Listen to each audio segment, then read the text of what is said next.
আসসালামু আলাইকুম রহমতুল্লাহ। তোমরা কেমন আছো সবাই? আশা করি মহান আল্লাহর অশেষ রহমতে সবাই ভালো আছো এবং নিশ্চিন্তেই এবং আত্মবিশ্বাস নিয়েই বলা যায় যে তোমরা 50 বেসিক ক্লাসের আয়োজনটি কমপ্লিট করার প্রত্যয় ব্যক্ত করেছো। আলহামদুলিল্লাহ, 50 বেসিক ক্লাসের আরও একটি ক্লাস, আজকের ক্লাস 43। ভেরি ভেরি ইম্পর্টেন্ট একটি টপিক, আলোচ্য বিষয় voice changing. Active to passive ভয়েসের কিছু জেনারেল রুলস অ্যান্ড এক্সেপশনাল কিছু রুলস নিয়ে কথা বলবো ইনশাআল্লাহ। ওকে, সো বারে বারে বিশেষ করে এই 3-4টা এপিসোড ধরে একটা কথা বলা হচ্ছে যে তোমরা নিট বই সংগ্রহ করে নিয়েছো কিনা, কারণ এখন তো সেই সুযোগ এসেছে যে যে কোনো একটা বই হাতে নিয়েই তোমরা সেইটা সূচি দেখেই চমৎকারভাবে পড়তে পারবে। সো ফার্স্টে নিট বইটা নাও, তুলে নাও, সংগ্রহ করে নাও লাইব্রেরি থেকে এবং সেইখান থেকে সূচিপত্র দাগিয়ে দাগিয়ে তুমি পড়াশোনা শুরু করো। দেখো ইংরেজি মানে পারার যে মজাটা সেটা কিন্তু মূলত শুরু হয়ে গেছে। আর যা যে কারণেই আমি শুরুতে একটা ট্যাগলাইন লিখে রেখেছি যে ইংরেজি শেখা যাত্রা কেমন লাগছে বলো, সাথে নিয়ে নিট বই। অবশ্যই জানাবে যারা বিশেষ করে নিট বইটাও সাথে পড়ছো আমার এই ক্লাসগুলোর পাশাপাশি। তো ঠিক আছে, চলো আজকের আয়োজনটি শুরু করি। আচ্ছা, এই হলো 43 নাম্বার লেকচার। আচ্ছা, ভয়েস চেঞ্জিংয়ের ক্ষেত্রে আমরা বেসিক একটা পয়েন্টস দেখে নিই। 2টা পয়েন্টস আমরা দেখব ভয়েস চেঞ্জিংয়ের। আমরা বেসিক্যালি তো জানি যে ভয়েস 2 প্রকার, একটা হচ্ছে অ্যাক্টিভ ভয়েস এবং একটি প্যাসিভ ভয়েস। আশা করি এই ধরনের সহজ প্রশ্ন জিজ্ঞাসা করা হবে না যে ভয়েস কাকে বলে, ভয়েস কত প্রকার। এগুলো একেবারেই খুবই ছোট ক্লাসগুলোতে বলা হয়। আশা করি এত ছোট ক্লাসে তুমি আর এখন নেই। এনিওয়ে, ভয়েস হচ্ছে 2 প্রকার, অ্যাক্টিভ ভয়েস এবং আরেকটি হচ্ছে প্যাসিভ ভয়েস। বেসিক্যালি পরীক্ষায় যেটা বলা হয় অ্যাক্টিভ থেকে প্যাসিভ করতে বলা হয়। সামটাইমস 10% or 20% ক্ষেত্রে দেখা যায় যে প্যাসিভ উত্তর করে দেওয়া আছে সেটাকে অ্যাক্টিভ করতে বলা হয়েছে। দ্যাট মিনস কোনো শিক্ষার্থী যদি অ্যাক্টিভ থেকে প্যাসিভ করার নিয়মটা জানে তাহলে সে দুইটাই পারবে, active to passive or passive to active. Okay, দুটাই সে পারবে।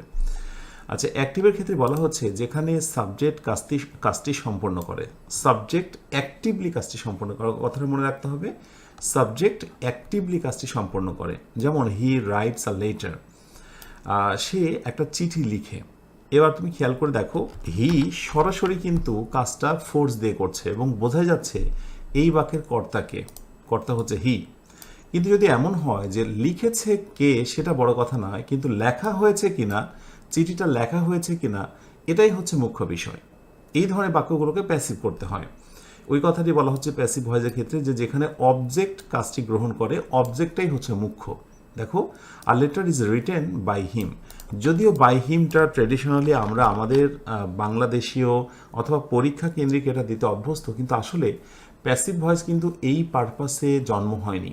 ইনশাআল্লাহ আলোচনা শেষে আমি 5টা ভেরি ইম্পর্ট্যান্ট বিষয় তোমাদের সঙ্গে শেয়ার করব যে যেই কারণে আসলে প্যাসিভ ভয়েসে জন্ম হয়েছিল, ওই ধরনের বাক্যগুলো গঠন করার জন্যই প্যাসিভ ভয়েসে জন্ম হয়েছিল। তো পরবর্তীতে এটাকে গ্রামারের ভিতরে নিয়ে এসে বিশেষ কিছু সেন্টেন্সের আদলে সাজানো শুরু হয়। তো সেটা পরে দেখবো ইনশাল্লাহ শেষে। তাহলে যেটি বলছিলাম যে যদি অবজেক্ট কাজটি গ্রহণ করে বা অবজেক্টটাই মুখ্য হয়, যে চিঠি লিখেছে বা লেখা হয়েছে অন্যের দ্বারা, এই অন্যের দ্বারাটা বড় কথা নয়, কিন্তু চিঠিটা লেখা হয়েছে কিনা এটা হচ্ছে বড় কথা। এই ধরনের বাক্যগুলোকে প্যাসিভ করতে হয়।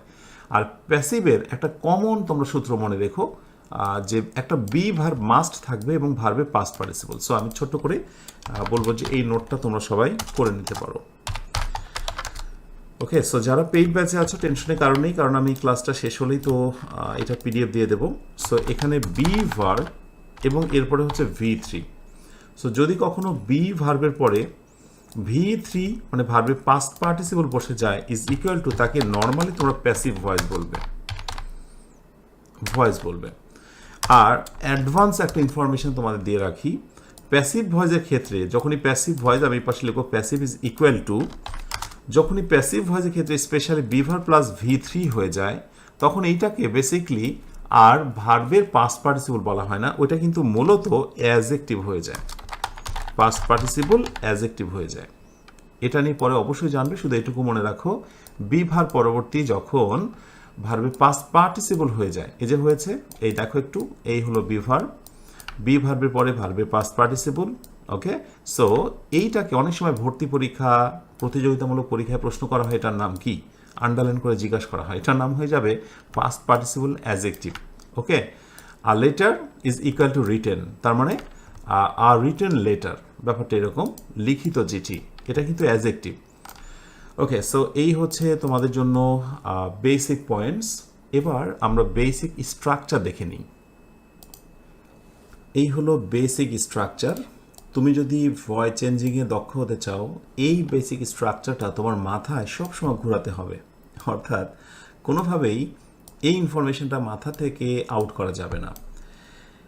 সাধারণ বাক্য যখন অ্যাক্টিভ থাকবে প্যাসিভ করার সময় এই সূত্রটা মেনটেন করতে হবে। অ্যাক্টিভে তো এটাই থাকবে যে সাবজেক্ট, এরপরে হচ্ছে ভার্ব, এরপরে অবজেক্ট।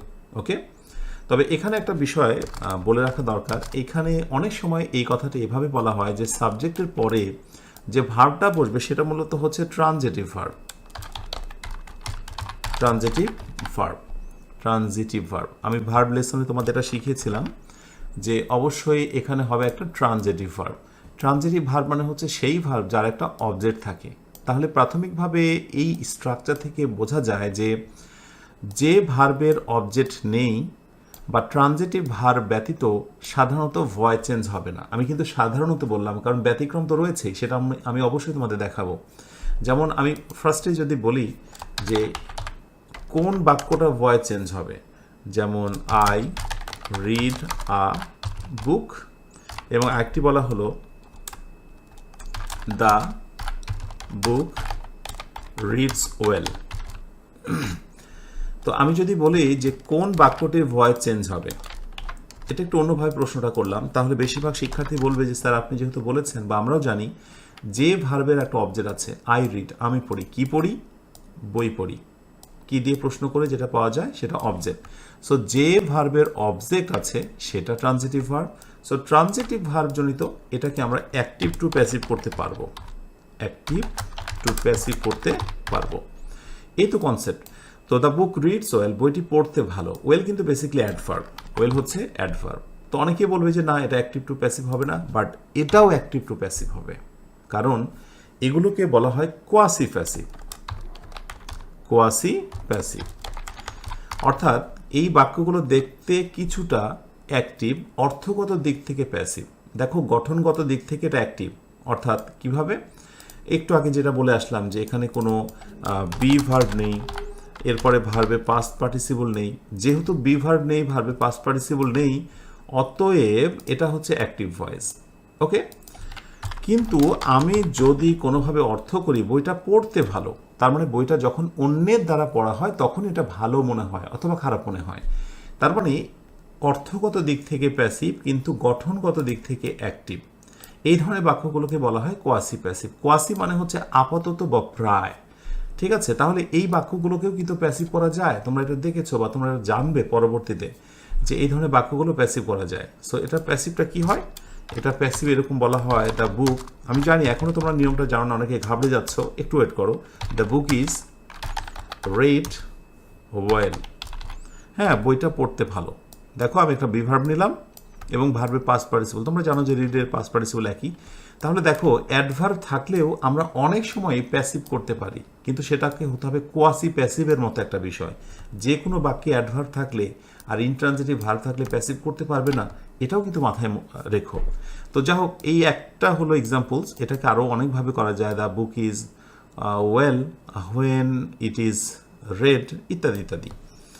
এনিওয়ে, আমি প্রমাণ করতে চাইলাম যে ট্রানজিটিভ ভার্ব ব্যতীতও আসলে অনেক ক্ষেত্রে ভয়েস চেঞ্জ হতে পারে। সো গোড়ামি রাখা যাবে না, আর এটা রাখলেই তুমি ইংরেজি শেখার ক্ষেত্রে তোমার ভিতরে ন্যারোনেস কাজ করবে, সংকুচিত হয়ে যাবে ইংরেজি শেখার যাত্রাটা।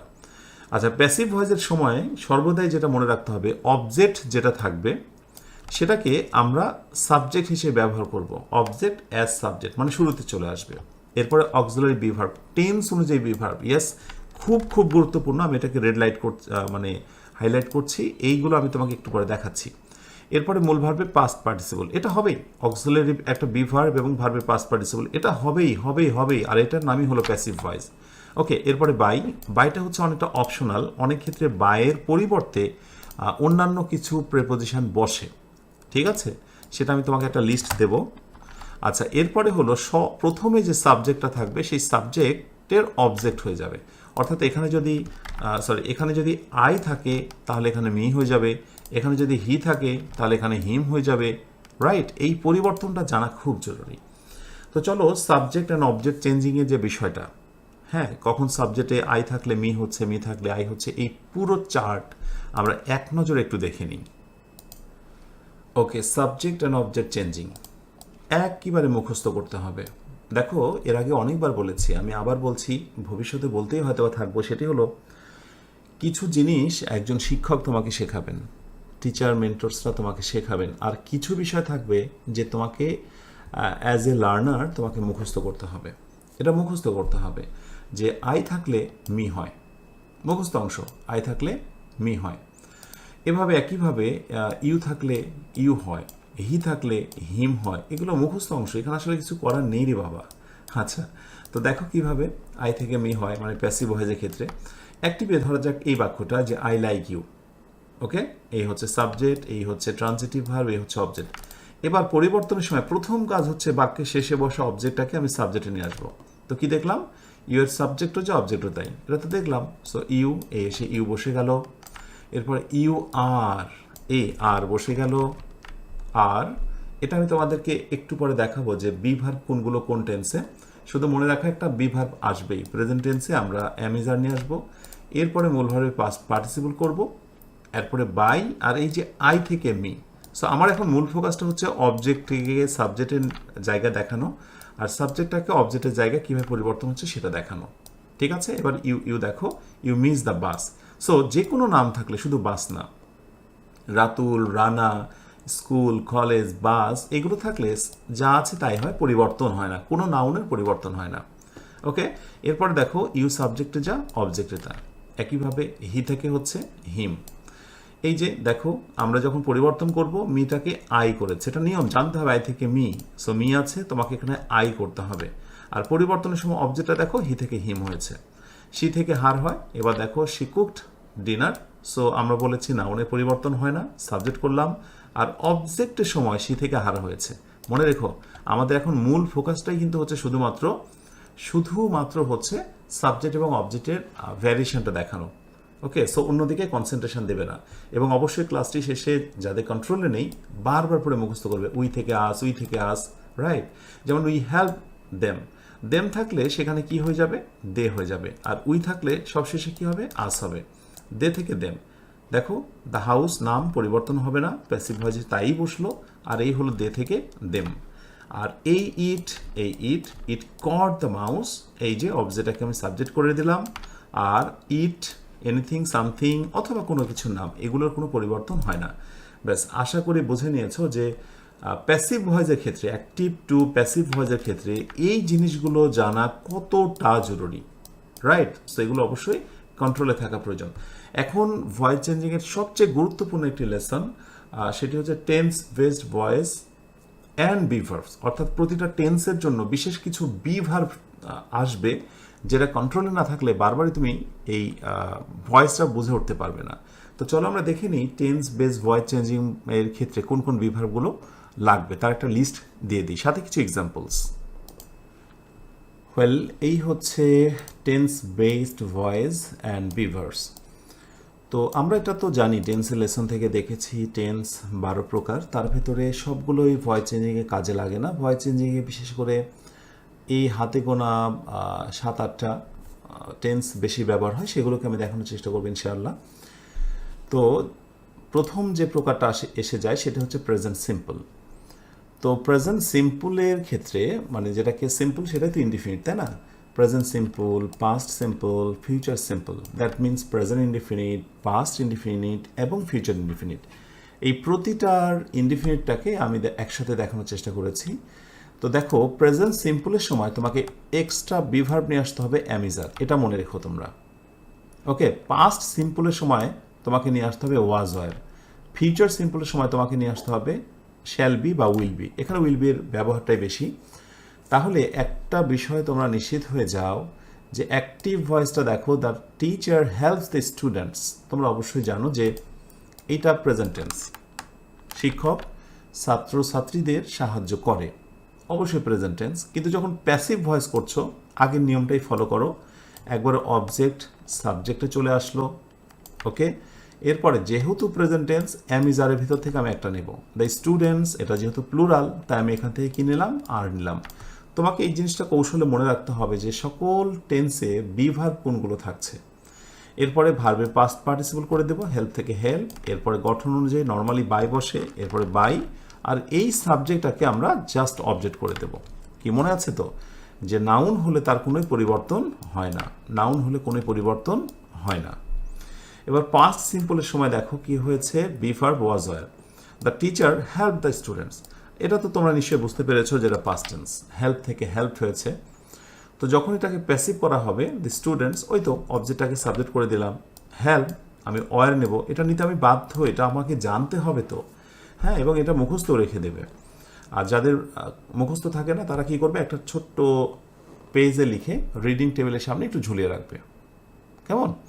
দি students are helped by the teacher, বাকি অংশ ঠিক আছে। এবার ফিউচার সিম্পলটা দেখো, বি ভার্ব উইল বি আসবে, the teacher will help the students. অবশ্যই জানো শ্যাল উইল থাকলে সেটা তো ফিউচার টেন্স হয়, কিন্তু যখন প্যাসিভ করছি দেখো, দ্য স্টুডেন্টস অবজেক্টটাকে সাবজেক্ট করলাম, উইলের পরে একটা বি লাগিয়ে দিলাম, বিকজ এটা নিব আমি নিতে বাধ্য, আমাকে বলা হয়েছে, এটা গ্রামারের নিয়ম। উইল বি আর প্যাসিভ মানে তো ভার্বের পাস্ট পার্টিসিপল, এরপরে বাই, আর এই হচ্ছে সাবজেক্টের অবজেক্ট। আমার একটা গল্প মনে হলো ছোট্ট, সেটি হলো একটা শিক্ষার্থীকে টেস্ট পেপার সলভের সময়, অনেক আগের কথা বলছি, যে সে ইংরেজি ভালো পারে না, কিন্তু যখনই তাকে কোনো প্রশ্ন দেওয়া হয় সেটা সে সলভ করতে পারে। কারণটা কি? তো তখন যখন তাকে জিজ্ঞাসা করা হলো, সে বলল, বা যেটা বোঝা গেল, যে সে টেস্ট পেপার এত পরিমাণে সলভ করেছিল যে সে নিজের অজান্তেই যে কোনো কিছুই কিন্তু ওইটার সঙ্গে রিলেট করে আনসারটা করে ফেলতে পারে। যেমন তোমরা কোথাও যদি দেখো যে উইলের পরে বি আছে, আর এরপরে ভার্বের প্রেজেন্ট ফর্ম আছে এবং পাস্ট পার্টিসিপল, তুমি কিন্তু পাস্ট পার্টিসিপলটাই নেবে, হয়তো তুমি জানো না যে কেন হলো। আর প্রথমত না জেনে অনেক কিছু মুখস্থ করা ভালো, একেবারে জিনিসটা খারাপ হিসেবে আমি দেখি না। অনেকে বলে যে না বুঝে মুখস্থ করাটা বোকামি, নো। কিছু জিনিস যখন তুমি মুখস্থ করে ফেলবে, পরবর্তীতে সেই জিনিসটার ভেতরে অন্তর্নিহিত জিনিসটা তুমি যে কোনো সময় রিয়ালাইজ করতে তুমি সুবিধা হবে। যেমন আমি একটা এক্সাম্পল দিই, কোরআনের হাফেজ এবং যারা তাফসির করতে পারেন, আলহামদুলিল্লাহ, কোরআনের হাফেজ যারা, পুরো কোরআনটাই যেহেতু তাদের একেবারে হৃদয়ে মহান আল্লাহ তাদেরকে নিয়ামত স্বরূপ এটা গেঁথে দিয়েছেন, এই কোরআন পুরোটাই মুখস্থ থাকার কারণে তারা কিন্তু এটা যে কোনো সময় নিজের মতো করে কোরআনের একটা আয়াতের সঙ্গে আরেকটা আয়াতের যে মিল, আল্লাহর যে বিশেষত্ব, মৌলিক যে কিছু বিষয় নিয়ে কথা বলেছে, এর বিশেষত্ব, এর মহিমান্বিত যে রূপ, সেটা কিন্তু বারবারই সে রিলেট করতে পারে। মুখস্থ করলেই কিন্তু এই জিনিসটা সম্ভব, কিন্তু কোরআনের প্রতিটা আয়াত এবং কোরআনের সামগ্রিক বিষয় যদি কন্ট্রোলে না থাকে, তাফসির করা অথবা একটি আয়াতের সঙ্গে আরেকটি আয়াতের যে সম্পর্ক, এটা কিন্তু নিরূপণ করা অনেক বেশি কঠিন হয়। এনিওয়ে, আমি যে কারণে বললাম যে মুখস্থ সব ক্ষেত্রেই একেবারে অযৌক্তিক নয়। মুখস্থ জিনিসটার প্রতি যে অন্য রকমের একটা ব্যাপার রয়েছে, এবং সেটা পবিত্র কোরআনের মাধ্যমে আমরা বুঝতে পারি যে মুখস্থ জিনিসটার ভিতরে বুঝে পড়লেও সোয়াব, না বুঝে পড়লেও সোয়াব কোরআনের ক্ষেত্রে। তো ওখান থেকে একটা বিষয় প্রমাণিত যে মুখস্থ জিনিসটা একেবারে খারাপ নয়, সেখান থেকে উপকারিতা রয়েছে, আলহামদুলিল্লাহ। তো যেটি বলছিলাম যে the students will be help by the teacher, এই জিনিসগুলো তোমাকে মুখস্থ করে নিতে হবে, পরে এমনি তোমার কাছে কন্ট্রোলে চলে আসবে। সো এই হচ্ছে সকল ইনডিফিনিট টেন্সের বি ভার্ব, ওকে। এরপরে দেখবো আমরা প্রেজেন্ট সিম্পলের পরে প্রেজেন্ট, পাস্ট এবং ফিউচার কন্টিনিউয়াস। আচ্ছা, এখানে প্রেজেন্ট কন্টিনিউয়াস এবং পাস্ট কন্টিনিউয়াস, ফিউচার কন্টিনিউয়াস থেকে ভয়েস চেঞ্জিংয়ে আমার দেখা মতে কোনো প্রশ্ন হয় না, বা খুব বেশি দরকারও নেই। সো প্রেজেন্ট কন্টিনিউয়াস টেন্সের ক্ষেত্রে বি ভার্বগুলো একটু মনে রাখা জরুরি, আর পাস্ট কন্টিনিউয়াসের ক্ষেত্রে বি ভার্বগুলো মনে রাখা জরুরি। আর নিয়মটা একেবারে সেম আগের মতোই, ইজ হেল্পিং, তুমি বুঝতে পারছো প্রেজেন্ট কন্টিনিউয়াস, পরিবর্তনের সময় আর বিং হেল্পড, এই am being, is being, are being, এটা আমি নিতে বাধ্য রে বাবা, এখানে আমার কিছু করার নেই, ঠিক আছে। আর বিং, এই তো আর বিং, আর প্যাসিভ মানে ভার্বে পাস্ট পার্টিসিপল, হেল্প থেকে হেল্প, বাকি যা আছে তাই, ক্লিয়ার। একইভাবে পাস্ট কন্টিনিউয়াসের ক্ষেত্রে বি ভার্ব মুখস্থ রাখবে, ওয়াজ বিং, ওয়ার বিং, এই যে। সো পাস্ট কন্টিনিউয়াস আমরা প্যাসিভ করার সময় কি করলাম, ওয়ার বিং হেল্পড, এই যে ওয়ার বিং, আর ভার্বে পাস্ট পার্টিসিপল হেল্প। আর এরপরে পারফেক্টের তিনটা একটু বেশি দেখা যায়, এর ভিতরে একটা হচ্ছে প্রেজেন্ট পারফেক্ট, পাস্ট পারফেক্ট আর ফিউচার পারফেক্ট। That's enough. এই হলো 6, 7, 8টা টেন্সের বিভার মুখস্থ রাখলেই ভয়েস চেঞ্জিংয়ে তুমি বেশ মজা পাবে। Have been, has been, okay. The teacher has help students, যেহেতু প্রেজেন্ট পারফেক্ট এটা আমরা জানি। পরিবর্তনের সময় আমাকে নিয়ে আসতে হবে হ্যাভ বিন, হ্যাজ বিন, এটা নিয়ম আমার। সো স্টুডেন্টস এই যে অবজেক্টকে সাবজেক্ট করলাম, এরপরে হ্যাভ বিন করলাম, অবশ্যই প্লুরাল তো আমাকে হ্যাভ বিন করতে হবে, ভার্বে পাস্ট পার্টিসিপল করলাম, এরপরে বাই বাকি অংশ। পাস্ট পারফেক্টের ক্ষেত্রে আমাকে মনে রাখতে হবে হ্যাড বিন, এটার ব্যবহারও বেশ কম পরিমাণে দেখা যায় পাস্ট পারফেক্ট, কারণ বেসিকলি পাস্ট পারফেক্টের ক্ষেত্রে যেহেতু দুটো অ্যাকশন থাকে, বিফোর এবং আফটার দিয়ে সেগুলোকে জয়েন করা হয়, তো এটার পরিমাণ খুব কম আসে। বাট জেনে রাখো যে প্যাসিভ ভয়েসের ক্ষেত্রে হ্যাড বিন লাগাতে হয়। The students had been helped, had help past perfect. Past পারফেক্টে প্যাসিভ ভয়েসে হ্যাড বিন লাগাতে হবে, এখানে একটাই, হ্যাঁ, এখানে সকল পার্সনের ক্ষেত্রে একটাই বসে। আচ্ছা, এরপরে আসো ফিউচার পারফেক্টে will be, will have been, একটু মনে রাখতে হবে উইল হ্যাভ হেল্প, এটা ফিউচার পারফেক্ট। আর প্যাসিভ করার সময় উইল হ্যাভ বিন, এই যে অতিরিক্ত বিন নিয়ে আসলাম দেখো, আর হেল্পের পাস্ট পার্টিসিপল হেল্পড। ব্যাস, ক্লাস শেষে এইগুলো কিন্তু মুখস্থ বিষয়, ওই যে সাবজেক্ট থেকে অবজেক্ট ওগুলো মুখস্থ করতে হবে, কোন টেন্সে কোন বিভাগগুলো প্যাসিভ ভয়েসে ব্যবহার হয় সেগুলো মুখস্থ করতে হবে, অথবা খাতায় সুন্দর করে নোটস করে নেবে, কেমন? বেসিক্যালি এই হচ্ছে টেন্স বেসড ভয়েস অ্যান্ড বিভার্বসের একটা লিস্ট।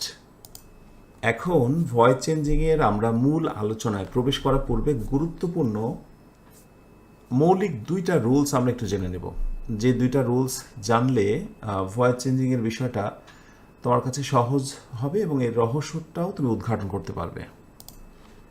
5 নম্বরে যেটি বলা হচ্ছে যে ভয়েস চেঞ্জিংয়ের ক্ষেত্রে কিছু মৌলিক বিষয়। ভয়েস চেঞ্জিংয়ে অবজেক্ট থাকা জরুরি, অর্থাৎ ট্রানজিটিভ ভার্ব দিয়ে গঠিত বাক্যই কেবল প্যাসিভ ভয়েস হয়। যে কথাটি বললাম যে অবজেক্ট থাকা জরুরি, কিন্তু অবজেক্ট না থাকলেও প্যাসিভ ভয়েস হতে পারে। তার নমুনা তোমরা অলরেডি পেয়েছো। আমি একটা হচ্ছে বলবো কোয়াসি প্যাসিভ। কোয়াসি প্যাসিভের ক্ষেত্রে হ্যাঁ এরকম কিছু বাক্য তোমরা দেখতে পাবে। আমি রোমান নাম্বার করি, যে বাক্যগুলো গঠনগত দিক থেকে অ্যাক্টিভ কিন্তু অর্থগত দিক থেকে প্যাসিভ। এরপরে ইম্পারেটিভের সময় কিছু ক্ষেত্রে তুমি দেখতে পাবে ইউ আর রিকোয়েস্টেড টু, ঠিক আছে? কোয়াসি প্যাসিভের ক্ষেত্রে তুমি এটা দেখতে পাবে, আর ইম্পারেটিভের ক্ষেত্রেও তুমি দেখতে পাবে। সো কোয়াসি প্যাসিভের আমি দু একটা এক্সাম্পল দিয়ে রাখি, তোমার জন্য বেটার হবে। মূল আলোচনাটা আমাদের মোটামুটি শুরু হয়ে যাচ্ছে। ধরো বলা হলো, এই বাক্যটা তোমরা অনেকে দেখেছো, হানি টেস্ট সুইট, মধু খেতে মিষ্টি, ওকে। অথবা আরেকটি বাক্যতে যেটা বলা হলো, দ্য বুক রিডস ওয়েল, মধু খেতে মিষ্টি অথবা দ্য বুক রিডস ওয়েল, বইটি পড়তে ভালো। তো দেখো, মধু অন্য কেউ খেলে এটা মানে মিষ্টি না তেতো বোঝা যায়, বইটি কেউ পড়লেই বোঝা যায় ভালো না খারাপ। তো অন্যের দ্বারা হচ্ছে কাজটি, অন্যের দ্বারা খাওয়া হচ্ছে, অন্যের দ্বারা পড়া হচ্ছে, দ্যাট মিনস এটা প্যাসিভ একটা অর্থ, কিন্তু গঠনগত দিক থেকে এটা অ্যাক্টিভ। কেননা এখানে কি নেই বলতো? কারণ বি ভার্ব নেই এবং ভার্বে পাস্ট পার্টিসিপল নেই, সেই জন্য এটা অ্যাক্টিভ। তাহলে যেই সকল বাক্য গঠনগত দিক থেকে অ্যাক্টিভ কিন্তু অর্থ করলে প্যাসিভ, সেগুলোকে বলা হয় কোয়াসি প্যাসিভ। আচ্ছা, কোয়াসি প্যাসিভ মানে আপাতত প্যাসিভ, এটা মনে রাখতে হবে, ঠিক আছে? আর তার মানে হচ্ছে হাফ অ্যাক্টিভ হাফ প্যাসিভ, বিষয়টা এরকম, হাফ অ্যাক্টিভ অ্যাক্টিভ অ্যান্ড আমি লিখে দেব হাফ প্যাসিভ, ঠিক আছে? এই হচ্ছে একটি গুরুত্বপূর্ণ বিষয়। তো এইগুলোকে যখন ভয়েস চেঞ্জ করা হয়, ভয়েস চেঞ্জে বলা হয় যে সাধারণ নিয়মগুলো এটা একটু সাধারণ নিয়ম থেকে একটু আলাদা হতে পারে। যেমন 1 নম্বরে বলছে যে হানি টেস্ট সুইট, এটাকে তুমি এইভাবে করবে, honey is tasted sweet, as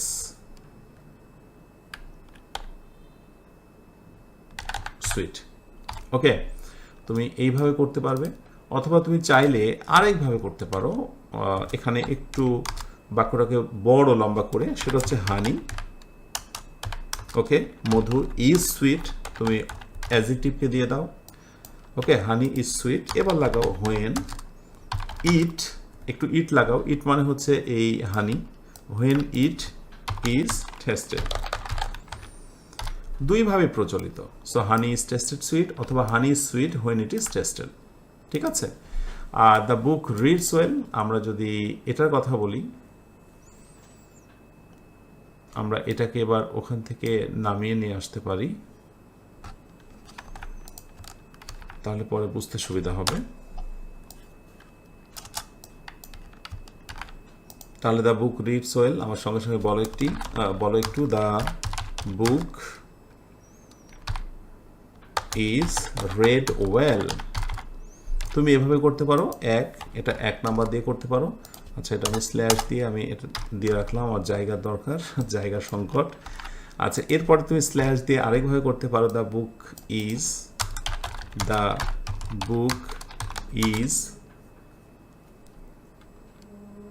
well when it is red. এইভাবে করতে পারো, when it is red. But এখানে একটা প্রশ্ন আমি যদি তোমাদেরকে করি, দেখি তোমরা কতজন আনসারটা দিতে পারছো। খুব বুঝে শুনে রাইট আনসারটা দেবে। ধরো এইখানটায় ফিলিং ইন দ্য গ্যাপ তৈরি করা হলো। ওকে, সো এখানে বলা হলো the books are well when dot dot are red.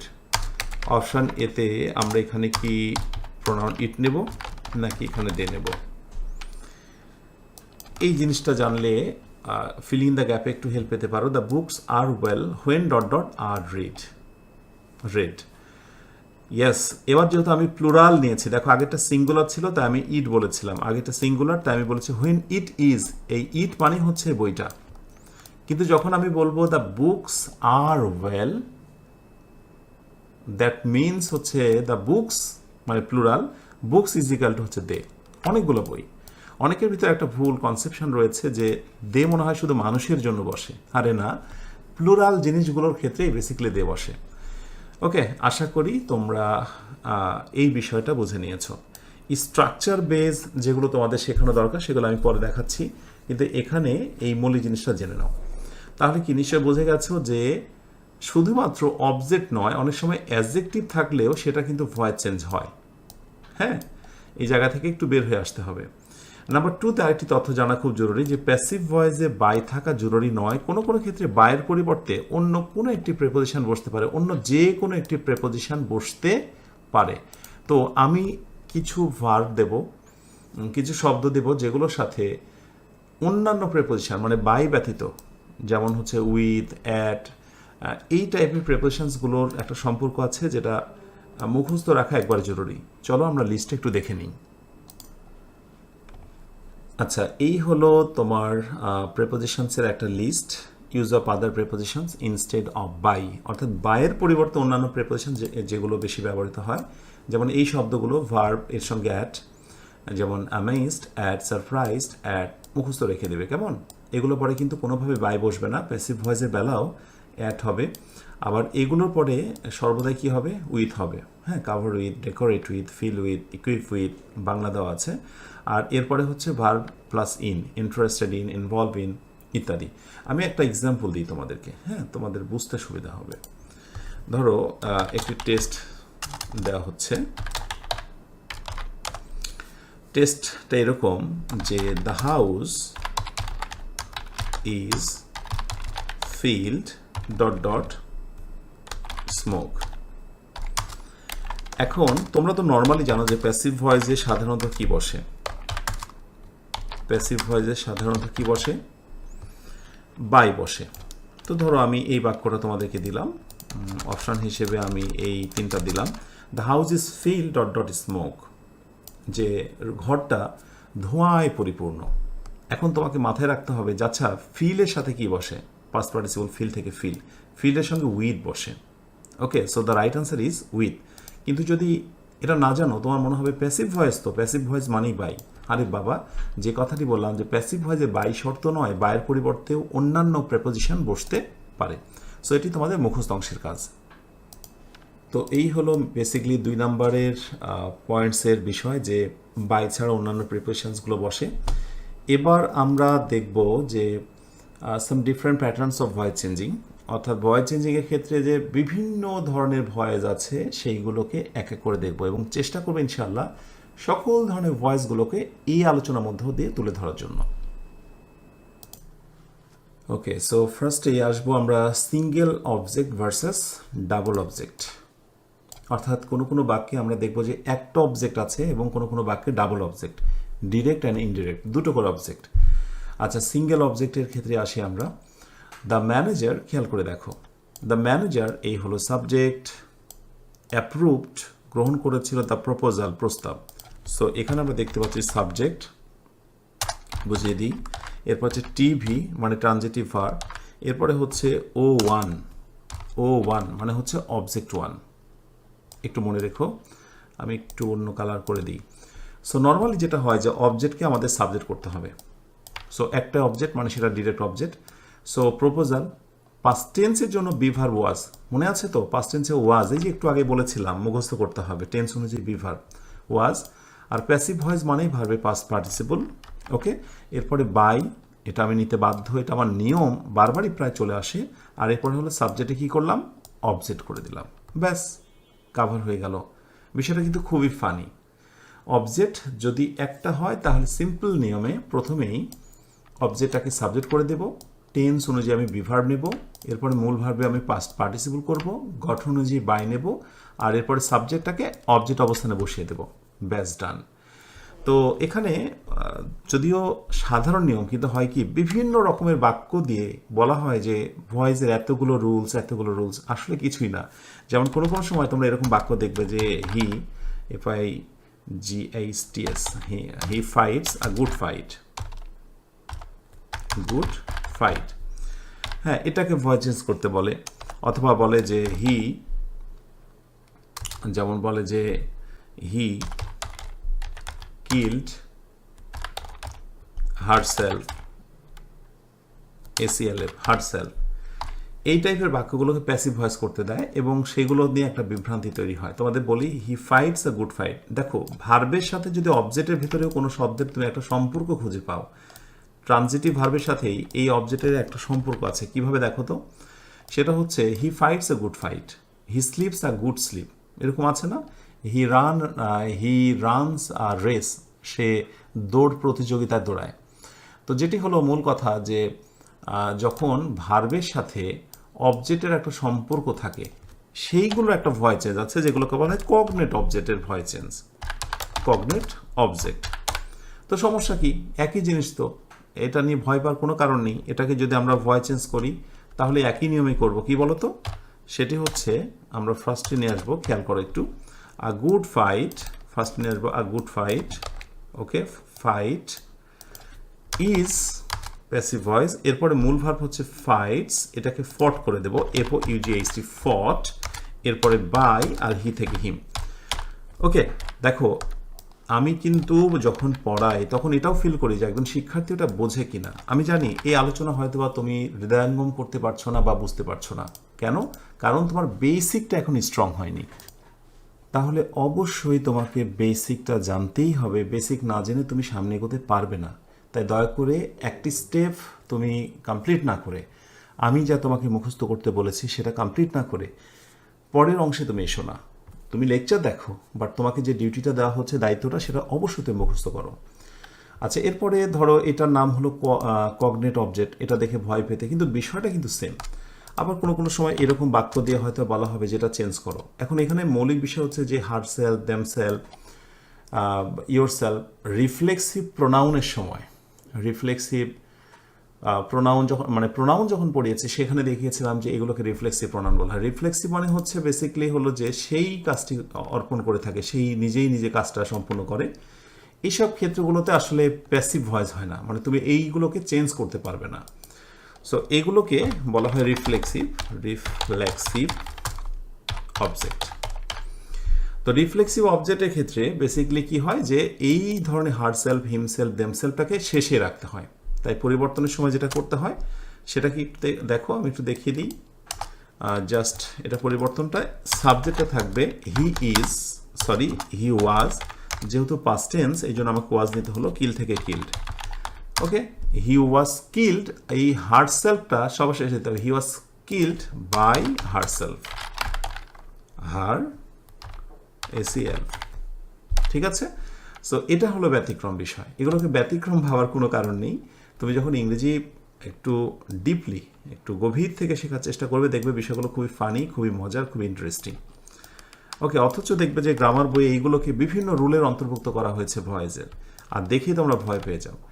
Anyway, কগনিট object, reflexive object, এগুলো নিয়ে একটু কথা বললাম। এবার আমাদের মূল যে কথাটা ছিল যে সিঙ্গেল অবজেক্ট হলে তো একেবারে সাদামাটা বিষয়, অবজেক্টকে আমরা সাবজেক্ট করছি, একেবারে স্বাভাবিক, সাবজেক্টটাকে অবজেক্ট করে দিলাম। এখন যদি ডাবল অবজেক্ট হয়, একটা বাক্যে কিন্তু ডাবল অবজেক্ট থাকতেই পারে। চলো ডাবল অবজেক্টের বিষয়টা দেখি। The manager gave the employee. Double object যখন থাকবে তোমরা মনে রেখো, প্রথমটার নাম হচ্ছে ইনডিরেক্ট, IO বলা হয় ইনডিরেক্ট অবজেক্ট, আর পরেরটা হচ্ছে DO মানে ডিরেক্ট অবজেক্ট।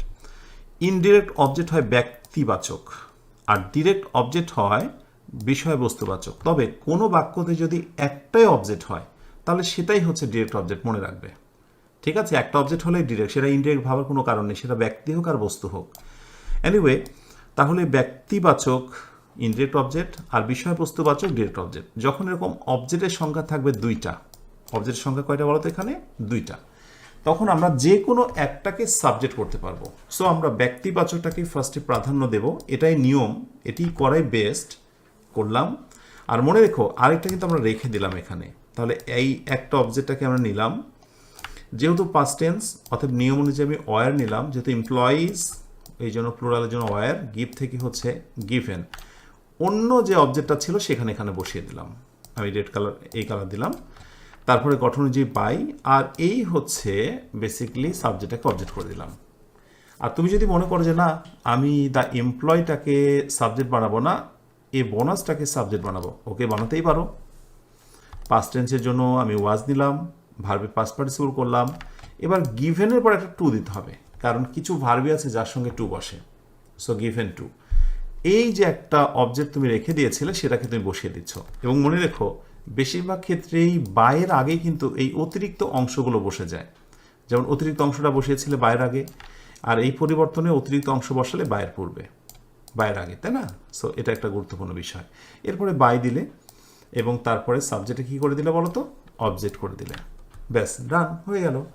তাহলে এই হলো সিঙ্গেল অবজেক্ট আর ডাবল অবজেক্টের মধ্যে পার্থক্য। এবং ভয়েস চেঞ্জিংয়ের ক্ষেত্রে আমি মনে করি যে মোর দ্যান 50-60% বেসিক জিনিসগুলো এখান থেকে আসে। কিভাবে? আমি একটা টেস্ট দিই তোমাদের। যেমন এই ধরনের বাক্য তোমরা অনেকে দেখে থাকবে, they elected me chairman, CHAIR chairman, তো বলবে যে এটা প্যাসিভ ভয়েস করো। হ্যাঁ, তো এইরকম কিছু ভার্ব আছে, ইলেক্ট, সিলেক্ট, মেক, অ্যাপয়েন্ট, এরকম কিছু শব্দ আছে। এই শব্দগুলো দ্বারা বেসিক্যালি কোনো কিছুকে নির্বাচিত করা বোঝানো হয়। দে ইলেক্টেড মি চেয়ারম্যান, সে আমাকে চেয়ারম্যান বানিয়েছিল। দেখো মি ইজ ইকুয়াল টু হচ্ছে চেয়ারম্যান, অর্থাৎ আমি হচ্ছে চেয়ারম্যান। তাহলে এখানে ভুল করে কিন্তু এই রুলের মধ্যে ফেলো না ডাবলের, যে এটাও একটা অবজেক্ট এটাও একটা অবজেক্ট। না রে বাবা, এই ধরনের অবজেক্ট আর এই অবজেক্টের মধ্যে অনেক পার্থক্য। কিভাবে দেখো, মি সমান সমান হচ্ছে চেয়ারম্যান, অর্থাৎ যিনি আমি তিনি তো চেয়ারম্যান হলেন, কিন্তু কখনোই যেই এমপ্লয় সেই কি বোনাস বলো তো? না, ভিন্ন এমপ্লয় ভিন্ন ধরনের বোনাস। সুতরাং যখন এইরকম আমরা অবজেক্টের সাথে পরবর্তী অংশের মিল বা খুঁজে পাবো, ওকে, এই ধরনের অবজেক্টের একটা নাম আছে, সেটার নাম হচ্ছে factitive object. Factitive object voice চেঞ্জিংয়ের ক্ষেত্রে এটাকেও একটা নিয়মের অন্তর্ভুক্ত করা হয়, স্টুডেন্টের মাথা আওলা বাওলা করে দেওয়া হয়, কিন্তু কোনোই কারণ নেই এগুলোকে আওলা বাওলা করার। বিষয়টা হলো যে মি সমান সমান চেয়ারম্যান, এখানে কিন্তু তুমি চেয়ারম্যানকে নিয়ে আসতে পারবে না বা মিকে নিয়ে আসতে পারবে দুইটা, এরকম না, আগেরটার মতো না যে এমপ্লয়িজকেও তুমি সাবজেক্ট করতে পেরেছো আবার বোনাসকেও তুমি সাবজেক্ট করতে পেরেছো। কিন্তু এখানে মিকেও সাবজেক্ট করতে পারবে, চেয়ারম্যানকেও সাবজেক্ট করতে পারবে, ব্যাপারটি এরকম নয়, কারণ মি যে ব্যক্তি তিনিই হচ্ছেন চেয়ারম্যান। সো চেয়ারম্যানটাকে সবসময় শেষের দিকে রাখতে হবে, মূলটা হচ্ছে subject I. So I elected, past টেন্সের জন্য আমি নেব I was, ELECT, elected, I was elected dot dot dot dot কেন দিলাম আমি বলছি, এরপরে বাই নেব, আর দে থেকে হচ্ছে দেম। এইটুকু আগে ভালো করে বোঝো। মি, এই যে আই হলো পাস্ট টেন্সের জন্য ইলেক্টেড হলো, ওয়াজ ইলেক্টেড। এরপরে গঠন অনুযায়ী প্যাসিভ ভয়েস মানেই বাই, এটাকে রেড করে দিই। এরপরে হচ্ছে দে থেকে বেসিক্যালি দেম। ক্লিয়ার? এখন এই যে অতিরিক্ত যে অংশটা আছে চেয়ারম্যান, সেইটাকে বসিয়ে দেবো বাইয়ের আগে। তুমি চাইলেই এই বাক্যটাকে কোনোভাবে এইভাবে করতে পারবে না যে chairman was elected me by them, কোনো অর্থ থাকবে না। ঠিক আছে, কোনো অর্থ থাকবে না। ভয়েস চেঞ্জিংয়ের জন্মই হয়েছিল অর্থকে প্রাধান্য দিয়ে, কিন্তু পরবর্তীতে শুধুই আমরা স্ট্রাকচারের মধ্যে সীমাবদ্ধ করি। আর এই কারণেই সাংঘর্ষিক কিছু বাক্যকেও ভর্তি পরীক্ষা বা বিভিন্ন জায়গাতে প্যাসিভ ভয়েস করতে বলা হয়। তার ভিতরে একটি বাক্য হচ্ছে আই হ্যাভ আ কাউ। হ্যাঁ, আই হ্যাভ আ কাউ, এটাকে প্যাসিভ ভয়েস করো। তো অনেকে আবার এটাকে করেও ছাড়ে যে এই cow is had by me. ব্যাপারটা কিন্তু খুবই ফানি। সো সব ধরনের বাক্যগুলোকে প্যাসিভ করতে হয় না, এটাও তোমাকে জানতে হবে। প্যাসিভ করলে বাক্যের অর্থটা নষ্ট হয়ে যায় কিনা এটাও তোমাকে খেয়াল করতে হবে। ক্লিয়ার? আশা করি এই বিষয়টা বুঝে নিয়েছ। আচ্ছা, এবার আমরা আরেকটা সেগমেন্টে চলে যাই, ভয়েস অফ মডেল ভার্বস, অর্থাৎ মডেল ভার্ব ব্যবহারে ভয়েস চেঞ্জিং। ব্যাপারটা খুবই ফানি। সো আমরা যখনই মডেল ভার্বের কথা বলি, মোটামুটি আমাদের স্মৃতিতে ভেসে ওঠে সেই ভার্বগুলো, যে can, could, may, might, shall, should, তাই না? Can, could, may, shall, should, would, WOULD, would. আচ্ছা, এই যে মডেল ভার্বগুলো, তো এরকম যে আসলে মডেল ভার্বের লিস্টগুলো আছে, এর ভিতরে ধরো হ্যাভ টু, এরপরে অনেক রকমের মডেল ভার্ব, ইউজ টু, যত মডেল ভার্ব আছে সহজ কথায় আমি ইটিসি লিখলাম। এই মডেল ভার্বগুলোর পর তোমরা জাস্ট একটা কাজ করবে, এগুলোর পর একটা বি ভার্ব লাগাবে, মানে বি, অন্য কিছু না, শুধু বি।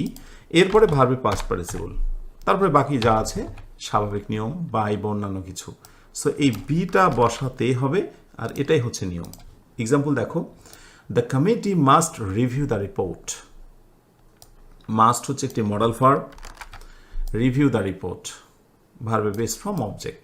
সো অবজেক্টটাকে আমি সাবজেক্ট করে দিলাম, মডেল ভার্বের কোনো পরিবর্তন হবে না, যা আছে তাই, শুধু ওর সঙ্গে অতিরিক্ত আমি একটা বি লাগিয়ে দিলাম। ওকে, আর মূল ভার্বে কি করলাম? পাস্ট পার্টিসিপল করলাম, অন্যান্য নিয়ম বাই, তারপরে হচ্ছে সাবজেক্টের অবজেক্ট। ক্লিয়ার? আশা করি এইগুলো খুব বেশি তোমার কাছে আর কঠিন হবে না। কঠিন হবে? সো আমি একটা টেস্ট একটু ট্রাই করি, যেমন he has to manage them. He has to manage them, তাদেরকে ম্যানেজ করতে হবে। সো যদি বলা হয় যে অ্যাক্টিভ টু প্যাসিভ করো, তাহলে কি করবে? এই যে অবজেক্টটাকে তুমি সাবজেক্ট করে দাও দে। এখন এখানে দে এর পরে আমি হ্যাভ টু বসাবো নাকি হ্যাজ টু বসাবো, এটা একটা প্রশ্ন।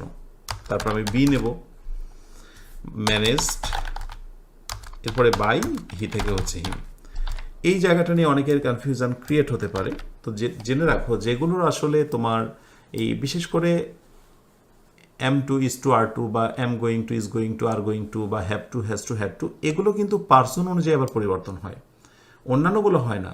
ক্যান, কুড, মে, মাইট, এগুলোর কোনো পরিবর্তন হয় না, যা আছে তাই। কিন্তু যখন হ্যাজ টু, যেমন হি এর পরে হ্যাজ বসে, কিন্তু দে এর পরে তার হ্যাজ বসবে না। So they have to. Clear? They have to be managed by him. Okay, ব্যাস এই হচ্ছে আমাদের মডেল ভার্ব নিয়ে কথা। এর বেশি কিছু না, বেসিক জিনিস হচ্ছে এটা। সো তোমাকে মডেল ভার্বটা চিন্তা হবে, এটি হচ্ছে গুরুত্বপূর্ণ বিষয়। আচ্ছা, মডেল ভার্বের পরে আমরা এবার দেখব ইম্পারেটিভ সেন্টেন্স এর ভয়েস চেঞ্জিং, যেখান থেকে প্রচুর প্রশ্ন আসে। তো ভয়েস অফ ইম্পারেটিভ সেন্টেন্সের ক্ষেত্রে আমি তোমাদেরকে এক নজরে দেখাবো যে সাধারণত 4 ধরনের বাক্যের আমরা ভয়েস চেঞ্জ দেখি। সেটি হচ্ছে স্টার্ট উইথ ভার্ব, আমি সাথে লিখবো ভার্ব দিয়ে ডট ডট, মানে হচ্ছে ভার্ব দ্বারা শুরু। আমি একটু রেড করে দিই। সেটা দেখব ডু নট, কোনো কোনো ক্ষেত্রে ডু নট দ্বারা শুরু, বা যেটা ডন্টও বলা হয় অনেক সময়, don't plus V1 dot dot, অর্থাৎ ডন্ট বা ডু নটের পরে ভার্বের বেস ফর্ম দ্বারা শুরু, এ একটা। আরেকটি হচ্ছে যে কোনো কোনো বাক্যের শুরুতে নেভার থাকে, সো নেভার দ্বারা শুরু, নেভার প্লাস, যেমন নেভার টেল আ লাই, এই টাইপের বাক্য। So dot dot. আরেকটি বাক্য প্লিজ বা কাইন্ডলি থাকে, আমি শুধু প্লিজ দিয়েছি, সো প্লিজ অথবা কাইন্ডলি, KINDLY, কাইন্ডলি। ঠিক আছে, এরপরে ভার্বের বেস ফর্ম দিয়ে বাকি অংশ। বেসিকলি এই ধরনের এই 4 ক্যাটাগরিরই ইম্পারেটিভ বাক্যগুলো দেখা যায়, যে আদেশমূলক যে বাক্যগুলো বেসিকলি এই হচ্ছে কয়েকটা ফর্ম। তো আমরা এখন এক এক করে দেখব যে কোন ধরনের বাক্যগুলোকে কিভাবে পরিবর্তন করা হয়।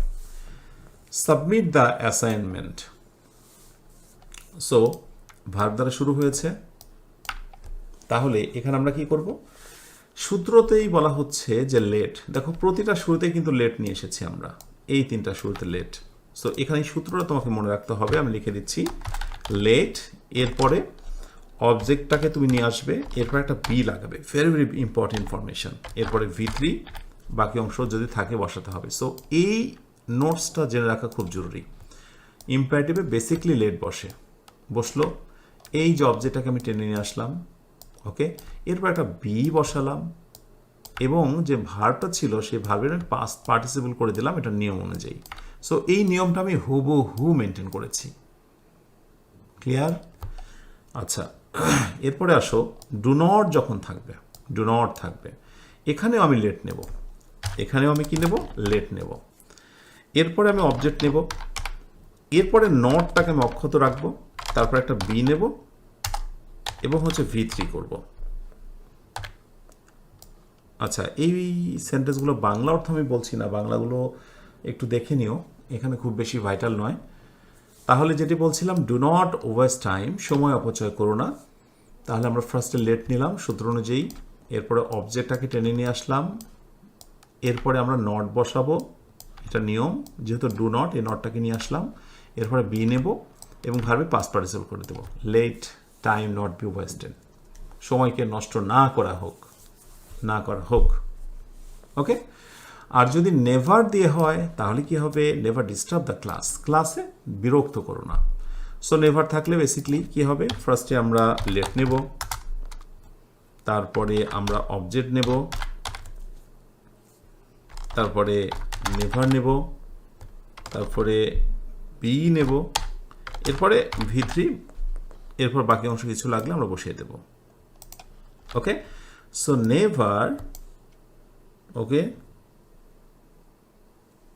এই হচ্ছে আমরা সরি কি বলে লেট নিলাম ফার্স্টে, এরপরে অবজেক্টটাকে নিয়ে আসলাম, তারপরে আমরা নেভারটাকে নিয়ে আসলাম, এরপরে আমরা বিটাকে নিয়ে আসলাম, তারপর ডিস্টার্ব থেকে জাস্ট ডিস্টার্বড করে দিলাম, ডান হয়ে গেল। তো এই বাক্যটাকে আরেকভাবেও প্যাসিভ ভয়েস করা যেতে পারে, সেটি হচ্ছে নেভারের অ্যাফার্মেটিভ ফর্ম বা হাবোধক ফর্মটি ব্যবহার করে, সেটা আমি একটু দিয়ে রাখি, তাহলে বরং কাজে দেবে, রাইট? সো আমরা ফার্স্টে দেব, ওকে এখানে দিই, ওকে এখান থেকে নিই। সো ফার্স্টে আমরা নেব লেট নট। ওকে, দেখো এখানে নেভার নিয়েছিলাম, কিন্তু এইবার যখন আমি লেট নট দিচ্ছি তখন দেখো অবজেক্টটাকে তো নিয়ে আসবোই, ওটা সমস্যা নেই। লেট নট দ্য ক্লাস, ওকে, এরপরে আমি একটা এভার লাগিয়ে দেব, এরপরে বি, এরপরে হচ্ছে V3 ডিস্টার্বড, যা আছে তাই। শুধু একটু লক্ষ্য করে দেখো, আমি লেট নট নিয়ে ফেললাম, আর নেভারের জায়গাতে আমি এভার নিলাম, বোথ আর রাইট। আমি দুইটাই শিখিয়ে রাখলাম এই কারণে যে কোনো সময় প্রতিযোগিতামূলক পরীক্ষা আবার আসে যে নিচের কোন বাক্যটি সঠিক, দেখা যায় যে তুমি এটা জানো কিন্তু আসলে ওটা দেওয়াই নেই, দেওয়া আছে হচ্ছে এইটা, রাইট? সো জানতে হবে। আর এরপরে please submit the report, please বা কাইন্ডলি থাকলে চমৎকার একটা ফ্রেজ ইউজ করতে হবে, ইউ আর রিকোয়েস্টেড টু, এইটুকু, ইউ আর রিকোয়েস্টেড টু। এরপরে সাবমিট থেকে বাকি অংশ বা ভার্ব থেকে বাকি অংশ, এই প্লিজের কাজটাই কিন্তু হয়ে গেল ইউ আর রিকোয়েস্টেড, ঠিক আছে? You are requested to submit the report. খুবই ফানি, খুবই ইন্টারেস্টিং, এখানে আসলে তেমন কিছুই বোঝানো নেই। তো এই হলো মোটামুটি ইম্পারেটিভ সেন্টেন্সের ভয়েস চেঞ্জিং। ইম্পারেটিভের পরে আমরা চলে আসব ভয়েস অফ WH কোয়েশ্চেন্স। তো তো ডাব্লিউএস কোয়েশ্চেন্সের ক্ষেত্রে দুইটার বেশি ব্যবহার, একটা হচ্ছে হু এবং হোম। এই দুইটা রুল একটু বেশি দেখা যায়, এবং এর বাইরে অন্যান্য যে ডাব্লিউএস কোয়েশ্চেন্সগুলো রয়েছে হোয়াট, হোয়ার, হাউ, হোয়েন ইত্যাদি ইত্যাদি। তো ফার্স্টে আমরা এই দুটা দেখি, তারপরে হোয়াটের ব্যবহারটা আমরা দেখিয়ে দেবো ইনশাল্লাহ। তো হু যদি কোথাও থাকে, হু থাকবে, সেটা প্যাসিভ করার সময় বাই হোম, এই কথাটা ফার্স্ট একটু মনে রেখো। হু থাকলে by whom. So past tense be verb হচ্ছে ওয়াজ, এরপরে সাবজেক্টটাকে আমরা নিয়ে চলে আসলাম, অবজেক্টটাকে সাবজেক্ট অবস্থায় নিয়ে চলে আসলাম, এরপরে মূল ভার্বের পাস্ট পার্টিসিপল করে দিলাম, ব্যাস ডান। সো আমরা একটা স্ট্রাকচার এটা পাশে নোট করে দেব, সেটি হচ্ছে হু থাকলে বাই হোম, এই নোটটা। তারপরে টেন্স অনুযায়ী অক্সিলারি ভার্ব, যখন আমি অক্সিলারি ভার্ব বলবো মানে টেন্স অনুযায়ী অক্সিলারি ভার্ব, এটা যেন অবশ্যই মনে থাকে, টেন্স অনুযায়ী অক্সিলারি বি ভার্ব। ওকে, এরপরে হচ্ছে যে অবজেক্টটা এখানে চলে আসবে অ্যাজ সাবজেক্ট, আর এরপরে হচ্ছে V3 ভার্বের পাস্ট পার্টিসিপল, শেষে কোয়েশ্চেন মার্ক দিতে কিন্তু ভোলা যাবে না, ঠিক আছে। By whom, auxiliary be verb, object, এরপরে হচ্ছে V3, ডান। আর যদি হোম থাকে তাহলে ব্যাপারটা খুবই ফানি, খুবই মজার। হোম থাকলে কোনো পরিবর্তন, হোম থাকলে সেখানে আমরা হু দিয়ে ফেলবো, মানে এখানে বাই এক্সট্রা ঝামেলা জিনিস লাগাতে হবে না। সো হু থাকলে বাই হোম, আর হোম থাকলে ডিরেক্ট হচ্ছে হু। ওকে, হু দিলাম। তারপরে আমরা টেন্স অনুযায়ী যেহেতু পাস্ট টেন্স, এই জন্য ওয়াজ নেব, মূল ভার্বে পাস্ট পার্টিসিপল করব, বাক্যের বাকি অংশ থাকলে বসাবো, এরপরে বাই, তারপরে সাবজেক্ট কি হবে, অবজেক্ট হয়ে যাবে। সো এখানে আমরা একটা শর্টকাট টেকনিক দিতে পারি, সেটি হচ্ছে হু, তারপরে হচ্ছে টেন্স অনুযায়ী অক্সিলারি ভার্ব, ওকে, এরপরে হচ্ছে V3, তারপরে এক্সটেনশন বাড়তি যা আছে তাই, এরপরে হচ্ছে বাই, আর সাবজেক্টের অবজেক্ট, সাবজেক্টের অবজেক্ট। সো এই হু হোম থেকে হচ্ছে হু, ডিড শি ইনভাইট, এটা পাস্ট টেন্স, এই জন্য ওয়াজ ইনভাইটেড, তুমি একটু খেয়াল করবে স্ট্রাকচারের সঙ্গে মিলে যাবে। এরপরে বাড়তি অংশ এটা আমার, সো এটা নাও থাকতে পারে, সমস্যা নেই।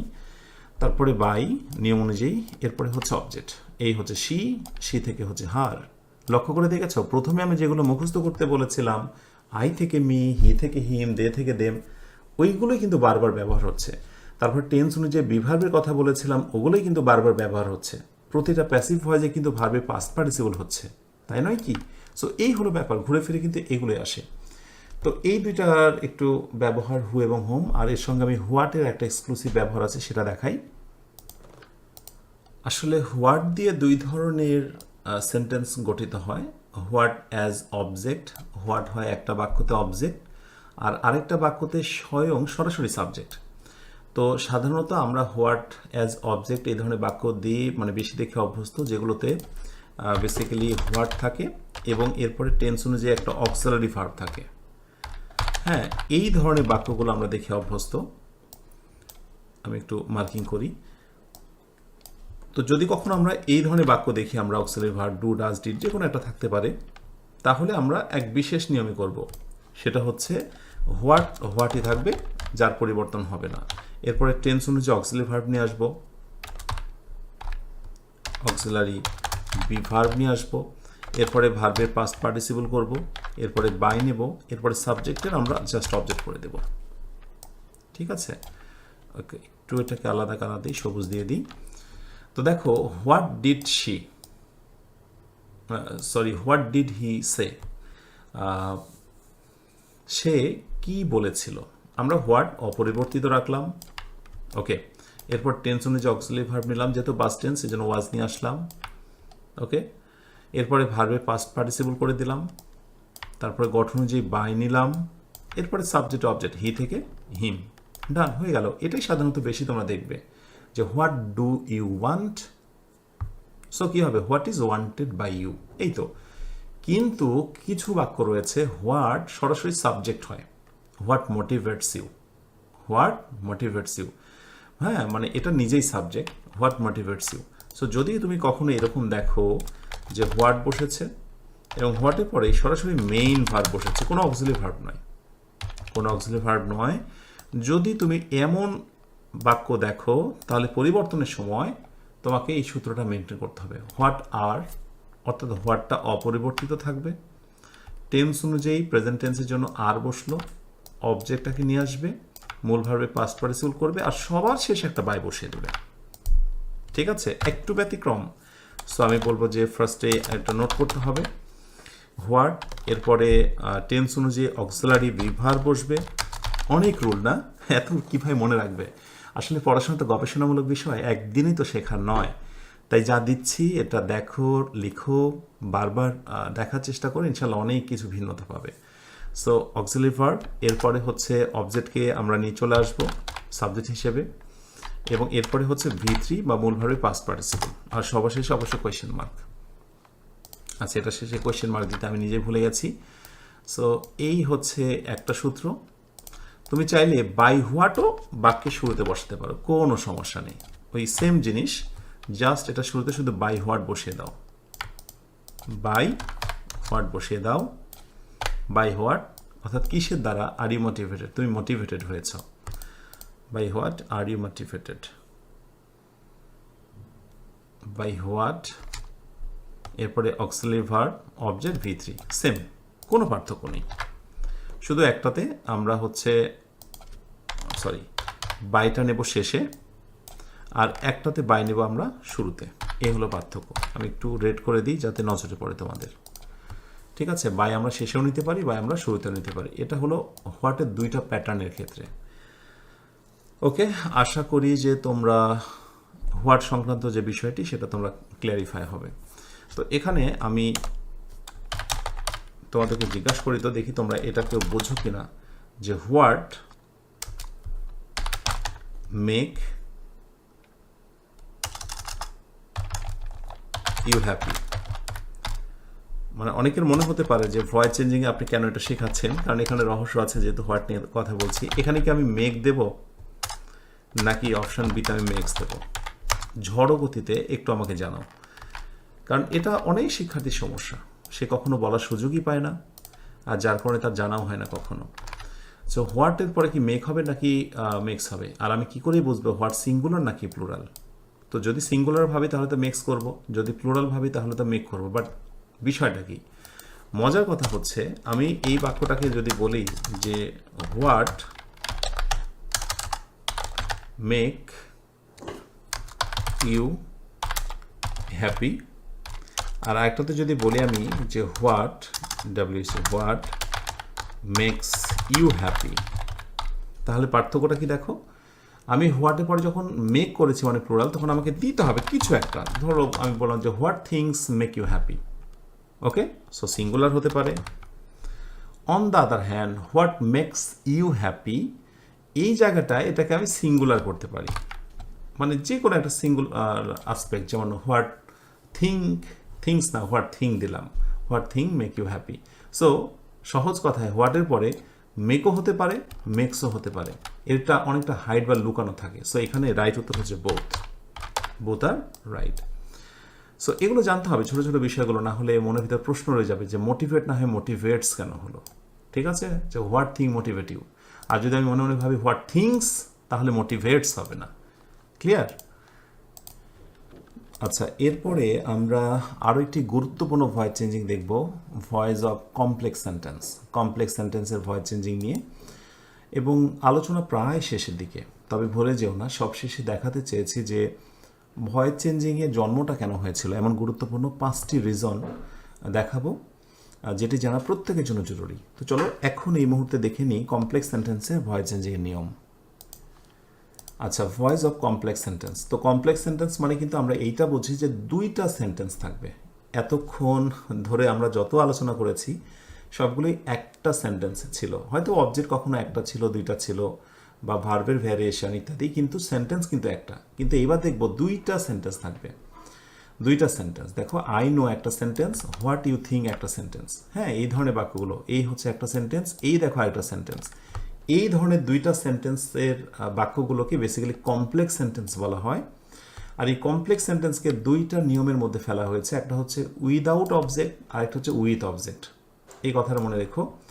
উইথ অবজেক্ট মানে বোঝানো হচ্ছে যে এই পাশে যেটা সাবঅর্ডিনেট ক্লজ, অর্থাৎ টিল, আনটিল, দো, অল দো, এই সব যে কনজাংশন, হোয়াট, হোয়েন, হাউ দিয়ে যুক্ত যে কনজাংশন, মানে কি বলে, কনজাংশন দিয়ে যে সেন্টেন্সটা, সেখানে অবজেক্ট থাকবে না। যেমন হোয়াট ইউ থিঙ্ক, তুমি খেয়াল করো ইউ হচ্ছে সাবজেক্ট, থিঙ্ক হচ্ছে ভার্ব, কোনো অবজেক্ট নেই, এই একটা নিয়ম।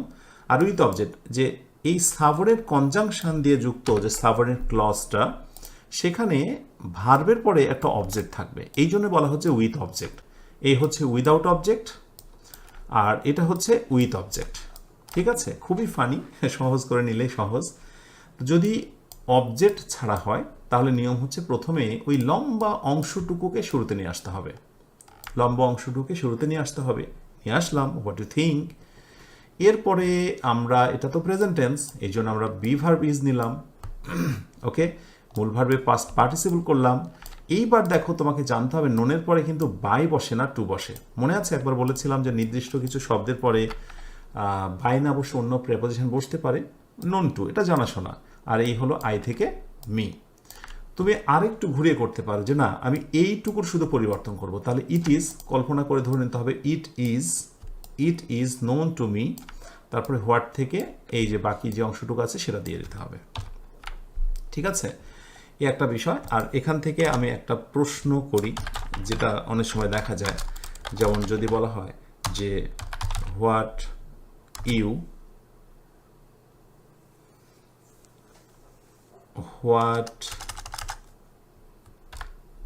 he says to the people, people is অথবা are known to all, তো এখানে একটা প্রশ্ন রয়ে যায়, সেটি হচ্ছে যে what he says to the people, সে যেটা মানুষের সামনে বলে, ইজ নোন, এখানে কি ইজ নেব নাকি আর নেব, এই একটা প্রশ্ন থেকে যায়। তো এই জিনিসটা আমি এখানে শিখিয়ে দিই যে যখনই তোমার কোনো ক্লজ, লম্বা একটি অংশ বাক্যের সাবজেক্ট হয়, এটার পরিবর্তে মনে মনে ইট ধরা হয়। কি ধরা হয়? ইট ধরা হয়। তো ইটের পরে কি বসে? ইজ বসে। এই জন্য অনেকে ভুল করে যে পিপল, আরে বাবা অতএব আর দিয়ে ফেলবো, কিন্তু না, লম্বা অংশ, এটা সাবস্টিটিউট ওয়ার্ড হচ্ছে ইট, প্রতিস্থাপক শব্দ হচ্ছে ইট, ইটের পরে ইজ বসে, so it is known to all. এবং ঠিক এই কারণটার কারণেই কিন্তু it is known to me, মানে অনেকে বলতে পারে যে আই নো, এই ইটটা আসলো কোথায় থেকে? ইটটা আসলো বেসিকলি এই ক্লজের জন্য প্রতিস্থাপক শব্দ হিসেবে, it is known to me. এটা জানা হয় যে, কারণ এটা জানতে হবে তোমাকে যে ইটের জন্মটা কিভাবে হয়েছে। ওকে, এই হলো ব্যাপার। আর যদি অবজেক্ট থাকে তাহলে তো মজাই মজা, দুই পাশে পরিবর্তন করব। এই যে আমরা they believe, so it is believed, okay, by, আর দে থেকে হচ্ছে দেম। এটা কিন্তু একেবারে আগের নিয়মের মতোই। এবং একটা বিষয় লক্ষ্য করেছো যে ভয়েস চেঞ্জিংয়ে তুমি যদি বেসিকটা জানো, তাহলে ঘুরে ফিরে কিন্তু ওই জিনিসগুলোই বারবার তোমার কাজে লাগছে, এবং এগুলোই তো নিয়ম। ব্যাস, তাহলে it is believed by them. আর এই পাশে যেহেতু অবজেক্ট আছে, তাই আমি এটাও পরিবর্তন করব। ঠিক আছে, আগেরটা যেমন আমি পরিবর্তন করতে পারিনি, আমি হুবহু বসিয়েছিলাম, কোনো পরিবর্তন করতে পারিনি, কিন্তু এবার পরিবর্তন করব। কিভাবে? অবজেক্টটাকে আমি সাবজেক্টে নিয়ে আসব। উইল, মনে আছে মডেল ভার্বের সঙ্গে একটা বি লাগাতে হয়, ক্যান বি, কুড বি। আর মূল ভার্বে পাস্ট পার্টিসিপল, যেটা ভয়েস চেঞ্জিংয়ে থাকবেই। এরপরে হচ্ছে বাই, আর এই হলো সাবজেক্টের অবজেক্ট। মজার জিনিস না? এইটার শুধুমাত্র এই পাশেরটুকু পরিবর্তন হয়েছিল, এই পাশে যেহেতু অবজেক্ট ছিল না, কিন্তু যেহেতু এই পাশটা পরিবর্তন তো করছেই, বরং দ্যাট পরবর্তী, দ্যাট তো থাকবে, দ্যাটে পরিবর্তন হবে না। এবং তুমি দেখো এই কনজাংশনসগুলো যেগুলো থাকে সেগুলো কিন্তু তাই বসে, ওটার পরিবর্তন হয় না। তো যেহেতু অবজেক্ট আছে, তাই আমরা অবজেক্টটাকে ওই আগের নিয়ম মতো সাবজেক্ট করলাম এবং সাবজেক্টটাকে অবজেক্ট করে দিলাম। এক্সট্রা আরেকটি এক্সাম্পল দেখো, the teacher said that the students had completed the project. So it was said by the teacher, বুঝতে পেরেছ? এটুকু দ্যাট বসে গেল, ওকে, দ্যাটটা এখানে বসে গেল, রেড করে দিই। এই হচ্ছে অবজেক্ট, অবজেক্টটাকে সাবজেক্ট করা হলো। Had completed, had been completed, এটা প্যাসিভ ভয়েস। এরপরে একটা বাই নিয়ে আসা হলো, এটা নিয়ম, নিয়ে আসতে হবে। আর এরপরে যা সাবজেক্ট আছে সেটিকে অবজেক্ট করে দেব, ডান। ওকে, এই হলো তোমার কি বলে voice of complex sentence. Complex সেন্টেন্সের এই দুইটা রুলসই ভেরি ভেরি ইম্পর্টেন্ট। এর সঙ্গে আমরা এক্সট্রা মোর কিছু আমরা ভয়েস চেঞ্জিং দেখব। আচ্ছা, মোর কিছু ভয়েস চেঞ্জিং দেখানো দরকার, বলা তো যায় না কোন পরীক্ষায় কোনটা আবার এসে যায়। তো ইট ইজ হাই টাইম, এরপর ইনফিনিটিভ থাকে, এটা দেখবো আমরা বেয়ার ইনফিনিটিভ, অর্থাৎ কিছু ভার্ব আসলে পরবর্তীতে ইনফিনিটিভ বা টু বসে না, সেটা দেখব। আর ইনফিনিটিভ, যে কিছু ভার্ব আসলে অবশ্যই ইনফিনিটিভ বসাতে হয়, সেটা দেখব। এই হচ্ছে তিনটা রুল মোড়ের ভিতরে। ঠিক এরপরে আমরা আলোচনা শেষের দিকে যাব। ইট ইজ হাই টাইম, এরপর ইনফিনিটিভ, এটাই হয়, it is high time to repair the road, যদি এমনটা হয় ইনফিনিটিভ এক্সটেনশন, ইনফিনিটিভ ফ্রেজ, তাহলে ইট ইজ হাই টাইম কোনো পরিবর্তন হবে না, শুধু এরপর একটা ফর লাগাই দিতে হবে। So it is high time, এরপরে আমরা একটা ফর লাগিয়ে দেবো, ইট ইজ হাই টাইম, আমি গঠন দিচ্ছি ফর। এরপর ইনফিনিটিভের পরে যে অবজেক্টটা থাকবে সেটা অবজেক্ট অফ ইনফিনিটিভ লিখলাম, অবজেক্ট অফ ইনফিনিটিভ।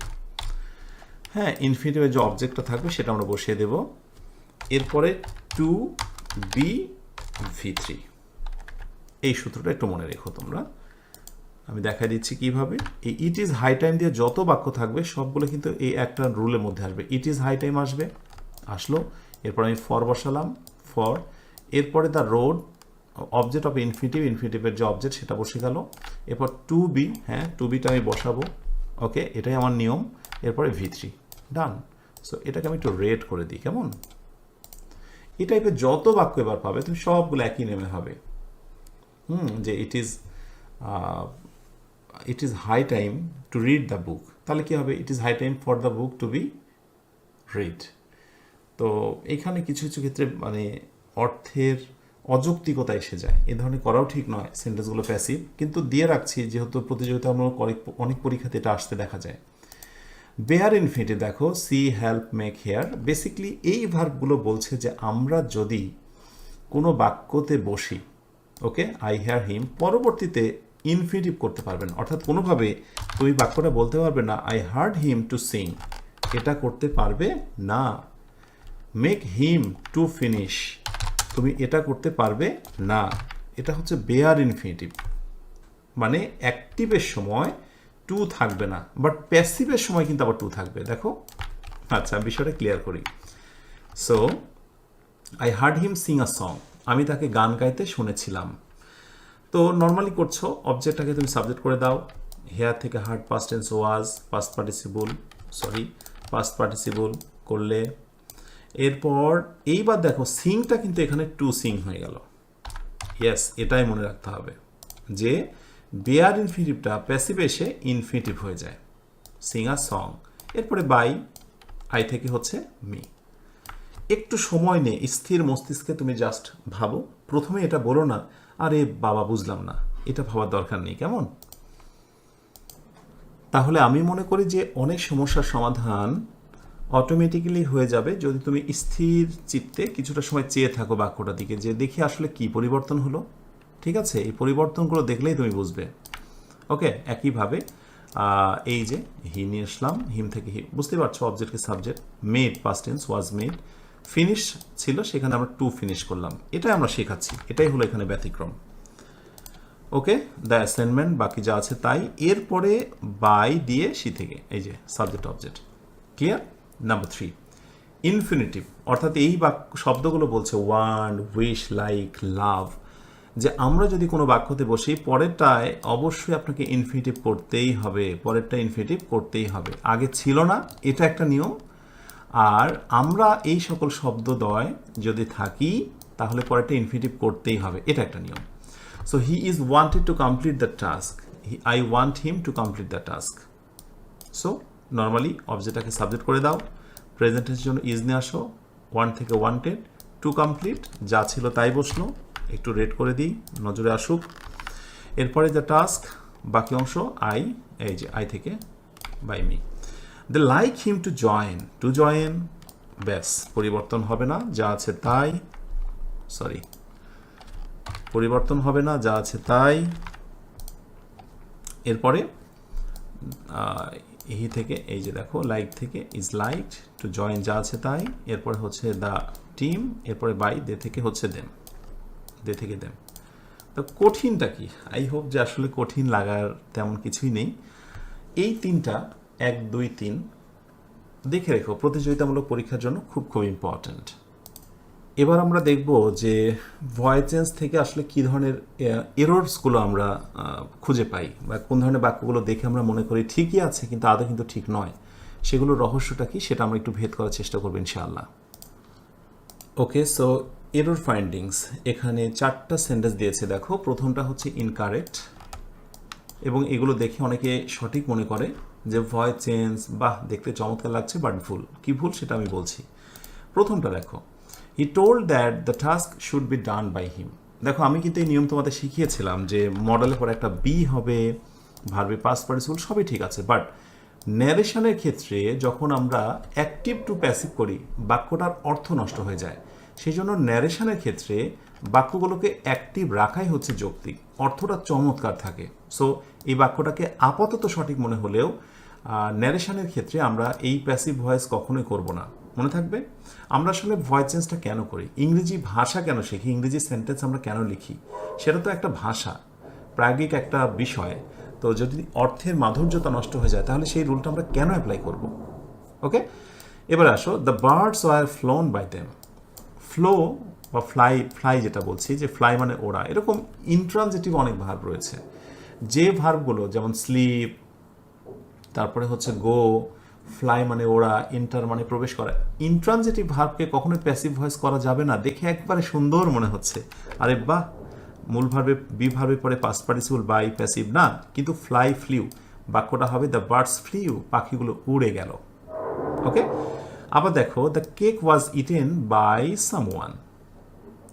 তো কেকটা কেউ মানে কারো দ্বারা খাওয়া হয়েছিল। তো যে বাক্যটায় অবজেক্টটাই মূল, সেখানে সাবজেক্টকে আর বাই দিয়ে দিতে হয় না। এই ইনডিফিনিট প্রোনাউন যেগুলো সামওয়ান অথবা এভরিওয়ান, ওয়ান, এই টাইপের ইনডিফিনিট প্রোনাউনগুলো বাইয়ের পরে ব্যবহার করাটাই হচ্ছে বড় ভুল। দেখে মনে হতে পারে রাইট, কিন্তু রাইট নয়। ধরো এই দুইটা বাক্যই তোমাকে কোনো একটি প্রতিযোগিতামূলক পরীক্ষা দিয়ে বললো যে কোনটা সঠিক, তো তুমি অবশ্যই হয়তো এটাই রাইট বলতে পারো, কিন্তু যে ইংরেজি ভালো বুঝে, অর্থ ভালো বুঝে, সে বুঝবে যে না না না, কি দরকার বাই সামওয়ান দেওয়ার, কেকটা খাওয়া হয়েছে এটাই মূল কথা, কে খেলো এটা তো বড় কথা নয়। আচ্ছা, এবার আসো, the result are announce by the official today. তো এই জায়গাগুলোতে বেসিক্যালি যেটা হয় যে কোনো কিছু ফলাফল প্রকাশ করার ক্ষেত্রে কর্তৃপক্ষ যেখানে উপস্থিত থাকে বোঝা যায় যে রেজাল্ট প্রকাশ করতে গেলে কর্তৃপক্ষের উপস্থিতি তো রয়েছে। এই বাই দ্য অফিসিয়াল টুডে এই ধরনের অতিরঞ্জিত কথাগুলো বলার দরকার নেই। So simply the result were announce today, ব্যাস, এগুলো হচ্ছে অতিরঞ্জিত বা বলা যেতে পারে অন কাইন্ড অফ রিডান্ডেন্সি। এইবার সবশেষ আমরা দেখব 5 reasons why passive sentences are introduced. ইংরেজিতে প্যাসিভ সেন্টেন্সের কেন জন্ম হলো, এই সংক্রান্ত 5টি তথ্য যেটা আমি প্রথম থেকে বলে আসছিলাম, আর এটার মধ্য দিয়েই শেষ হবে ভয়েসের ক্লাস। ক্লাসটা একটু লম্বা হলেও উপায় নেই, কারণ ভয়েস লেসনটা অনেক বড়। চেষ্টা করেছি বেসিকটা দেওয়ার, আশা করি এটি তোমার জন্য যথেষ্ট হবে। আচ্ছা, 5 reasons why passive sentences are introduced, যেটি বললাম, প্রথমত কারণ ছিল অফিসিয়াল বা আনুষ্ঠানিক কোনো ঘোষণা বা বিজ্ঞপ্তির জন্য প্যাসিভ ভয়েসের ব্যবহার। হ্যাঁ, যেমন ফলাফল আগামীকাল প্রকাশিত হবে, বিজ্ঞপ্তি, এটাই নিয়ম। সো এই জাতীয় বাক্যগুলোকে আমরা অ্যাক্টিভে করতে পারবো না, এটাকে প্যাসিভে করতে হবে। The result will be published, এটা একটা কারণ। অপরাধ বা দুর্ঘটনার বিবরণ, হ্যাঁ, কোথাও কোনো অ্যাক্সিডেন্ট হয়েছে, দুর্ঘটনা। সামওয়ান ব্রোক দ্য উইন্ডো, দরকার নেই, মেন জিনিসটা জানালাটি ভেঙেছে, এটি আমার মূল গুরুত্বপূর্ণ বিষয়। দুর্ঘটনা, এসব ক্ষেত্রগুলোর জন্য প্যাসিভের ব্যবহার শুরু হলো। এরপরে গবেষণা বা বৈজ্ঞানিক প্রতিবেদনের ক্ষেত্রে, we measure the temperature during the experiment. তো এই বৈজ্ঞানিক গবেষণার জন্য অবশ্যই এটাকে প্যাসিভ ভয়েসে রূপান্তর করতে হবে। The temperature was measure during the experiment. এই বাক্যগুলোকে দেখে আপাতত সঠিক মনে হলেও এগুলোই ভুল হবে, সে কারণে এগুলোকে এইভাবে দেওয়া হয়েছে। সাধারণ বা সর্বজনীন সত্য কিছু বাক্য থাকে, যেমন people speak English all over the world বা ওয়ার্ল্ড ওয়াইড। তো ইংরেজি ভাষা তো আর গাধা ভেড়া বলে না, এটা তো মানুষই বলে, রাইট? সো এই জাতীয় বাক্যগুলোতে পিপল কথাটি ব্যবহার করে অ্যাক্টিভ করাটা অযৌক্তিক। সো ইংলিশ ইজ স্পোকেন, সারা পৃথিবীতে বলা হয়, মানুষই যে বলে সর্বজন বিদিত সত্য। আর এসব ক্ষেত্রগুলোর জন্যই প্যাসিভ ভয়েসের ব্যবহার। আর নির্দেশনাবলী ক্ষেত্রে যেমন you must follow the safety rules, এই নির্দেশনাবলী বিভিন্ন কিছু মানার জন্য প্যাসিভ ভয়েসের ব্যবহার। The safety rules must be followed. নিশ্চয়ই বুঝতে পেরেছো যে ইংরেজিতে কেন প্যাসিভ ভয়েসের জন্ম হয়েছিল, আর পরবর্তীতে সেটিকে ঘোরাতে ঘোরাতে পরীক্ষার জন্য ইম্পর্টেন্ট ভেবে আমরা এমনও বাক্য দেওয়া শুরু করলাম, আই হ্যাভ আ কাউ, আমার একটি গরু আছে। আচ্ছা বলো তো, আমার একটি গরু আছে, এই বাক্যটাকে প্যাসিভ করা কি খুবই জরুরি? প্যাসিভ করলে কি অর্থের মাধুর্য তার থাকবে? থাকবে না। আশা করি তোমরা বুঝতে পেরেছো। তো এই হচ্ছে বেসিক্যালি ভয়েসের এ টু জেড সলিউশন। আলহামদুলিল্লাহ, স্বপ্ন পূরণের এই পথে যারা লেগে আছো প্রথম থেকে শেষ পর্যন্ত, যারা নিয়ত করেছো 50টি ক্লাস শেষ করবে ইনশাআল্লাহ, মহান আল্লাহ যদি তোমাদেরকে তৌফিক দেয় আর আমাকেও যদি তৌফিক দেয় ক্লাসগুলো শেষ করার, এই 50টি ক্লাসের মাধ্যমে তুমি কি পাবে সেটা নিজেই ফিল করবে। শেষে আরেকবার স্মরণ করে দিই, এখন সময় এসেছে নিট বইটা হাতে নিয়ে সূচিপত্র দেখে দাগিয়ে দাগিয়ে প্রতিটা টপিক বুঝে বুঝে পড়া। যেটা বুঝবে না দেখবে যে পরের কোনো একটা লেসন বা কোনো একটা জায়গায় তুমি সেই জিনিসটা আবার ক্লিয়ারিফাই হয়েছো। তুমি এতদিন ইংরেজি লেকচার বুঝতে না, কোনো একটা ভালো স্যারের ক্লাস থেকে কিছু বুঝতে না, ভালো একটা বই পড়ে বুঝতে না, এর পেছনে কারণ ছিল বেসিকের দুর্বলতা। আলহামদুলিল্লাহ আমরা 43টা ক্লাস করেছি এই মুহূর্তে, যারা আমার এই ক্লাসটা করছো দ্যাট মিনস তুমি অনেকটাই স্ট্রং হয়েছ।